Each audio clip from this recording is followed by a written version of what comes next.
Sovet dönəmində bir çox pediatrın elədiyi səhvlərdən biri uşağın tək ana südü ilə bəsləndiyi halda doyub-doymadığını bilmək üçün onu əmizdirmədən əvvəl və sonra tərəziyə qoyub nə qədər süd əmdiyini müəyyən etmək idi.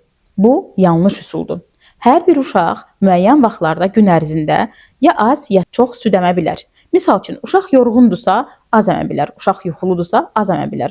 Uşaq biraz öncə süd əmibsə, yarım saat, 1 saat öncə yeyibsə, təbii ki, daha az süd əməcək, çünki daha az südə ehtiyacı duyur. Və yaxud uşaq aktiv oynayıbsa, gününü aktiv keçiribsə və çox doyubsa və yaxud öncəki əmizdirmədən çox vaxt keçibsə, təbii ki, çox süd əməcək və nəticə etibarıyla əmizdirmədən əvvəl və sonra gördüyümüz milli ölçüsü çox fərqli olacaq. Buna görə bu üsullara İnanmayın, güvənməyin və bunları tətbiq etməyin. Bunlar ananı stresə salmaqdan başqa heç bir işə yaramır.